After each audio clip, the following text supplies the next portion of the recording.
Te habría gustado mucho mi hermano si lo hubieses conocido. Soy el menor de 4.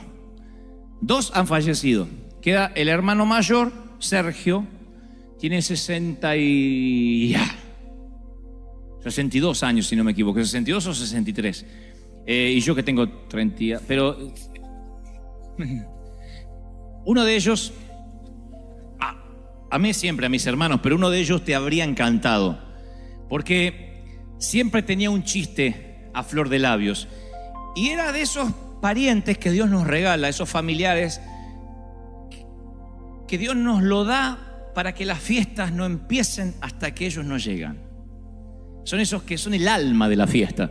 Él podía hacerse amigos de cualquiera, tenía un carisma que supongo que había heredado de mamá, de la vieja que siempre fue artista, y él creo que tenía ese alma de artista, y tenía una simpatía, arrollador, fue predicador, ¿saben? Y uno de los buenos, un gran pastor, fue un predicador, un pastor, un hombre de Dios, y un día su iglesia atravesó una crisis. Él no era el pastor principal, era uno de los pastores asistentes, técnicamente. Y el hombre falló, su pastor falló. Por alguna razón él no lo pudo superar. Por alguna razón se apartó del Señor y se fue de la iglesia. Primero dejó la Biblia, después dejó la iglesia, después dejó la comunión con el Señor y se fue para nunca jamás regresar. Al poco tiempo nos enteramos que volvió a tomar, que volvió a beber, y el alcohol hizo estragos. Empezó a adelgazar, empezó a estar triste, cada vez más gris. Las últimas veces que lo vi era la sombra de aquel Daniel a quien tanto yo quería parecerme cuando iba a ser grande. Y en el año 2013, 2 años atrás, promediando mayo, mi hermano mayor me llama y me da la noticia de que había tenido un infarto irreversible, obviamente un infarto masivo, y había partido, había fallecido en la ambulancia mientras que los paramédicos intentaban darle oxígeno, respiración. Daniel Marcelo Gebel, le dediqué el más reciente de los libros. Y yo he tratado de imaginarme los minutos finales de mi hermano viajando a alta velocidad por una ruta oscura en Buenos Aires, en una ambulancia, en una madrugada, con médicos dándole oxígeno. Y me preguntaré por siempre, o no sé si por siempre, sino hasta que esté allí en la eternidad, me preguntaré si tuvo esos minutos que él alegaba que iba a tener. Porque toda la familia, el resto que seguimos siendo cristianos, le decíamos: Daniel, ¿qué tal si tienes un accidente? ¿Qué tal si pierdes la vida? Tú has predicado, no te tengo que contar el mensaje de salvación. Y él decía: no, yo sé la verdad y sé que estoy haciendo las cosas mal, sé que estoy fuera de Dios, sé que mi vida no está correcta, pero estoy seguro que Dios me va a dar unos últimos minutos para arrepentirme. Y yo le decía: ¿y qué si no te da esos minutos? Dios me lo va a dar, tranquilo, Dante. ¿Qué si no te lo da? No, Dios me lo va a dar. Así que se imaginan que lo primero que pensé es si tuvo esos minutos antes de morir. Me lo imaginé a Daniel con la última imagen que se llevaría de su paso fugaz por esta tierra, que era el techo de una ambulancia y unos cuantos desconocidos sobre él intentándole dar oxígeno. Y tal vez tu corazón no esté dando su último latido, pero sí hoy llegaste a este servicio con tus últimos ahorros, la última solución, la última pizca de café, el último crédito, la última oportunidad, el último análisis. Siempre llegamos a lo último de algo, la última onza de paciencia. Tenemos temor a que nos demanden, temor a terminar últimos, temor a perder los ahorros. Ese bulto en el pecho o en el antebrazo nos produce cierta preocupación. Ese lunar no nos gusta nada. Ese tipo que se mudó en la cuadra no nos da tranquilidad. Y entonces empezamos a tener miedo, empezamos a tener temor. Y decimos: ¿qué tal si se me agota lo último que tengo? Nos llenamos de ansiedad. El miedo te encierra en una prisión y no puedes salir nunca más. Eso es lo que logra el miedo. El miedo nunca logra otra cosa que meterte dentro de una prisión y no te permite salir, ni ser feliz, ni ser libre. Ahora imagínate un día, un solo día, solo un día sin temor, un día sin miedo, sin temor al fracaso, sin temor al rechazo, sin temor a la tragedia. Imagínate un día sin pensar que algo le pasará a tus hijos, que te faltará dinero, que no vas a comer mañana, que podrás pagar el mortgage. Un día sin temor alguno. Tú dices, wow, nunca lo había pensado así, creo que sería muy feliz. Y por eso el Señor preguntó, ¿por qué teméis? ¿Por qué tienes miedo? ¿Por qué tienen miedo? Lanza la pregunta a los muchachos que estaban mojados y empapados en medio de una tormenta. Preguntarles por qué tienen miedo en medio de una tormenta atroz es como que un nadador le pregunte a otro, ¿por qué estás mojado? Porque es lógico que tenga miedo. Se supone que estamos en una tormenta y se supone que tengamos miedo. Los hombres escuchan la pregunta y están muy serios.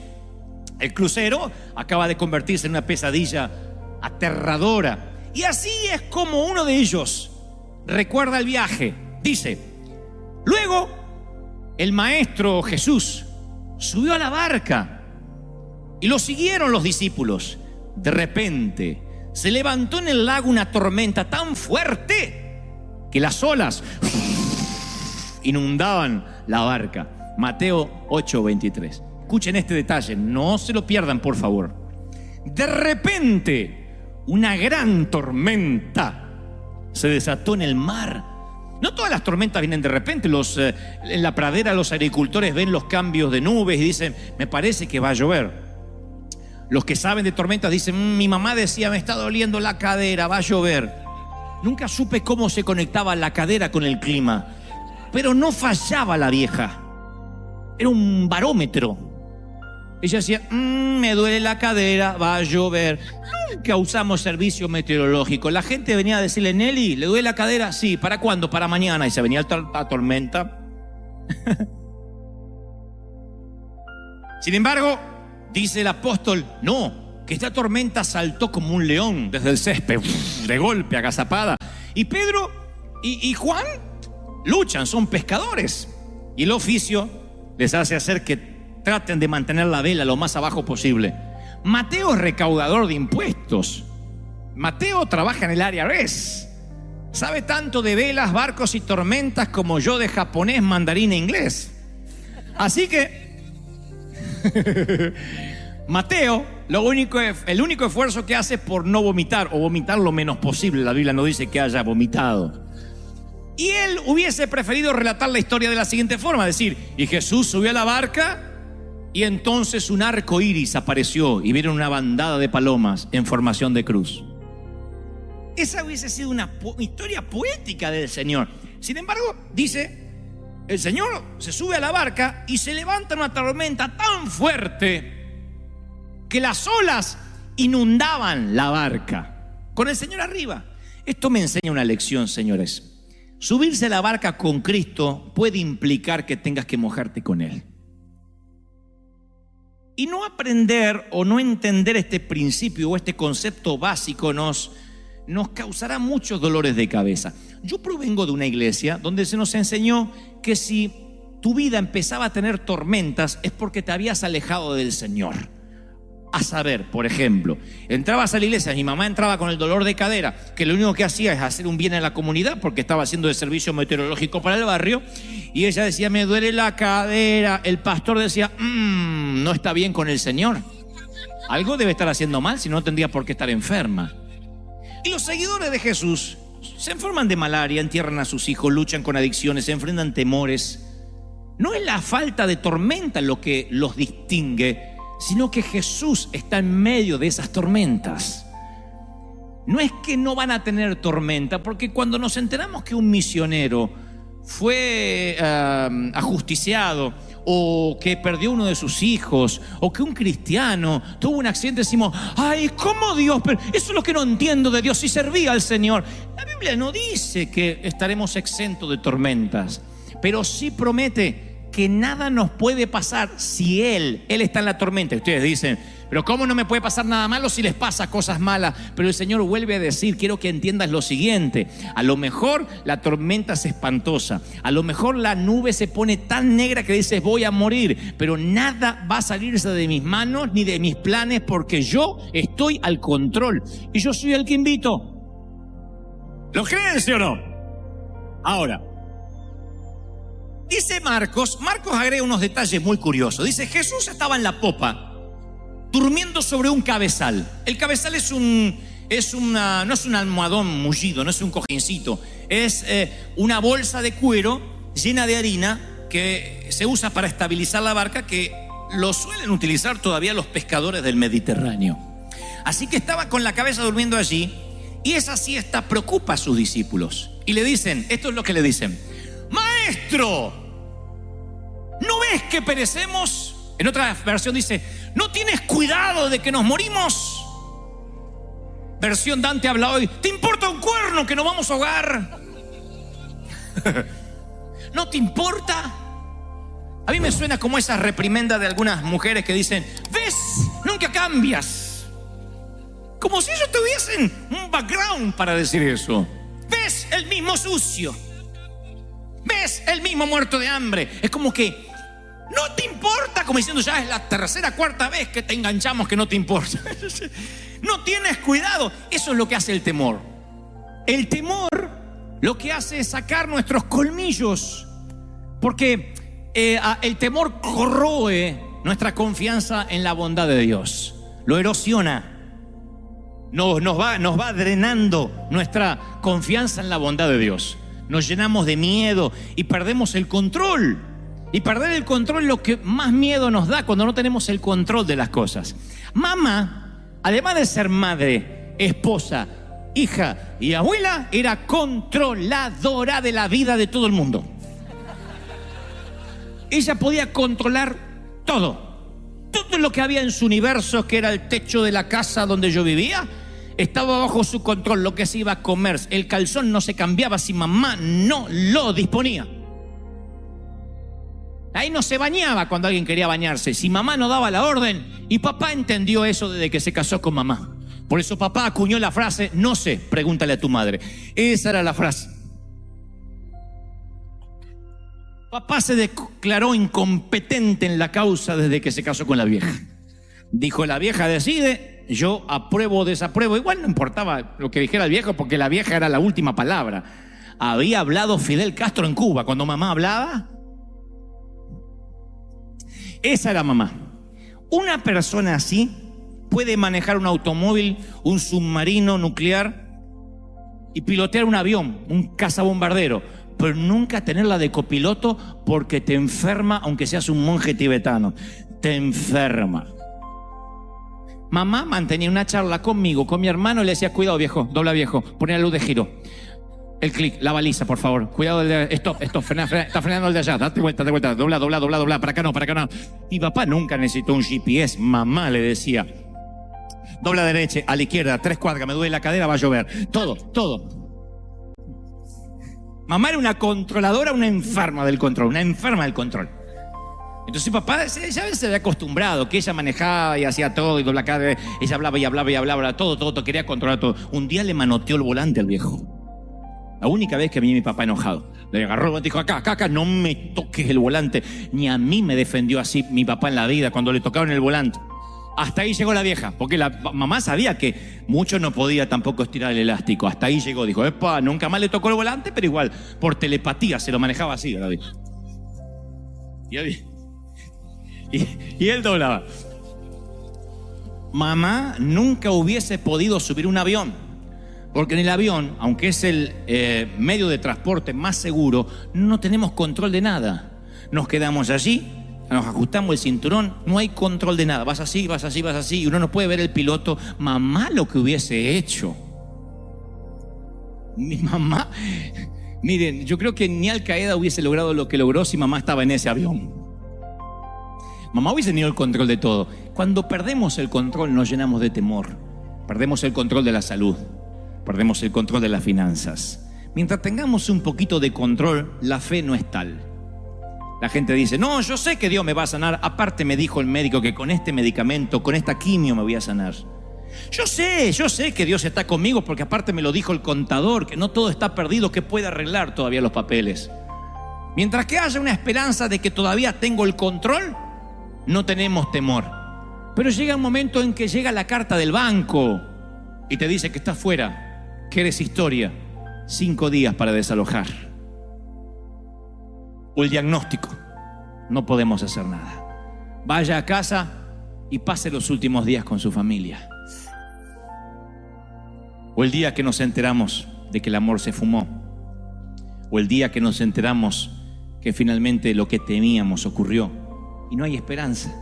Y cuando se acaba nuestra esperanza de control, es allí cuando decimos como las hermanas de Lázaro: yo lo único que quería es que lo hicieras, que sanaras a mi hermano, pero no estuviste aquí. ¿No ves que mi hermano se murió? ¿No ves que perecemos? Y la fe de resurrección es la que abandonamos.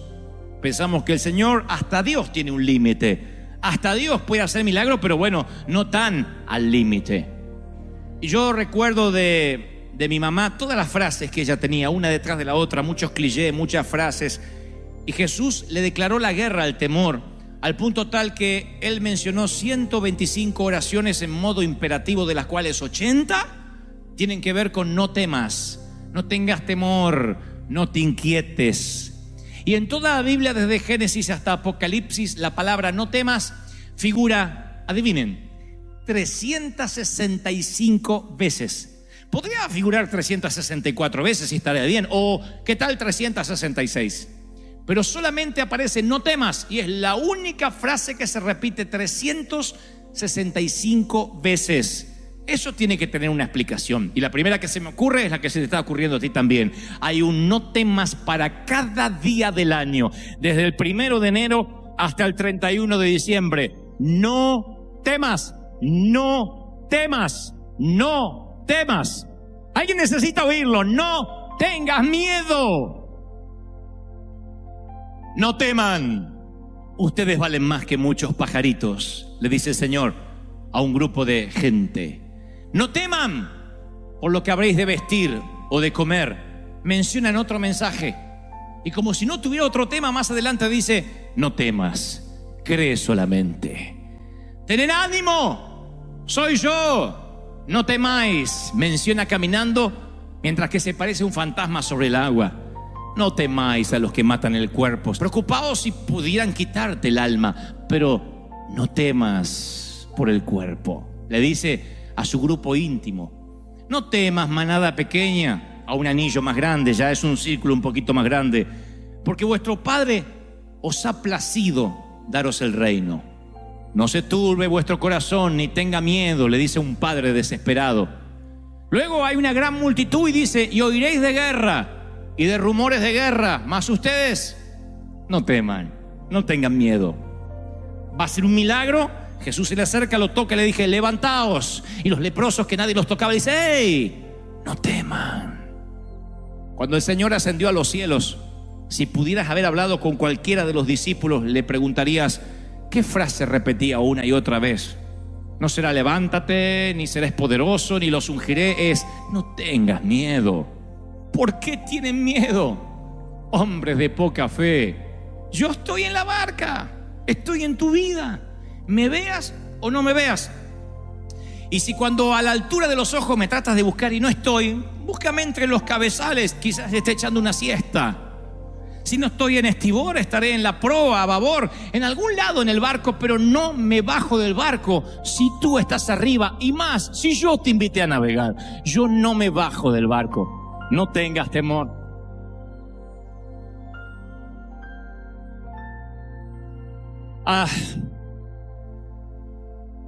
Cuando era chiquitito, 6 años de edad, insistí por mirar una serie de televisión en la República Argentina que era conducida por un actor y además guionista llamado Narciso Ibáñez Menta. Pueden buscarlo, googlearlo: Narciso Ibáñez Menta. No era tanto las teleseries que producía en Argentina, sino la forma de presentar. Él aparecía con una vela en la mano, con una capa negra, tenía una barba en punta, flaco, esquelético, y decía: voy a presentarles una historia que le pondrá los pelos de punta.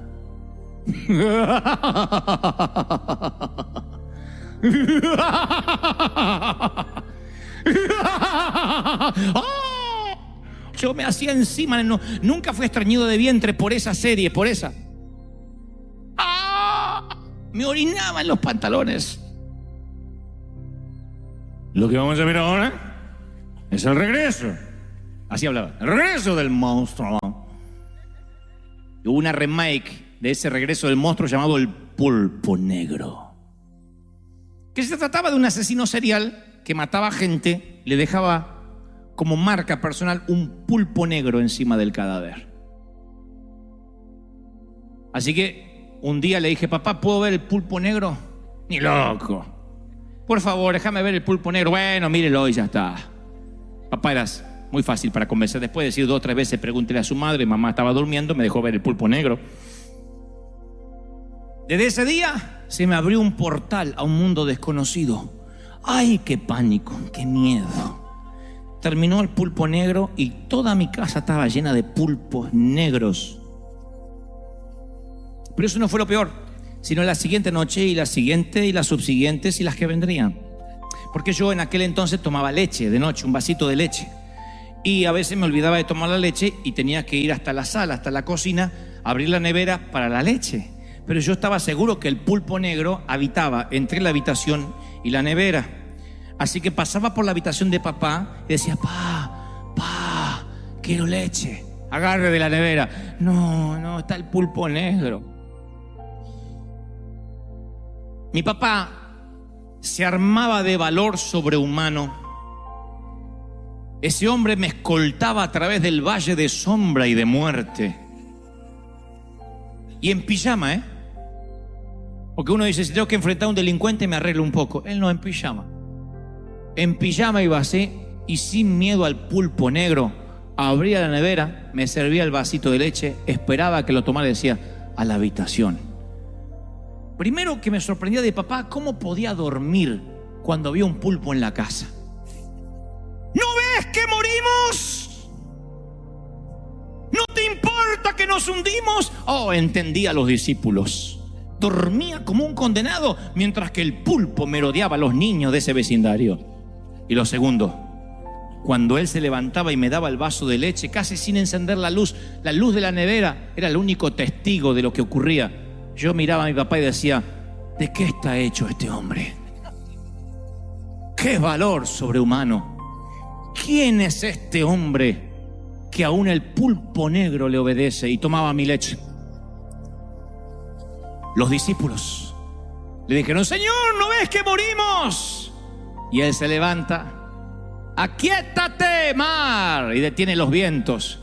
Y los discípulos dicen, ¿quién es este hombre que aún el viento y el mar le obedecen?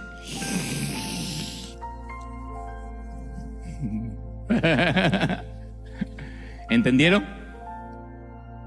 El Señor ve tu tormenta, tu crisis, como mi papá, el pulpo negro.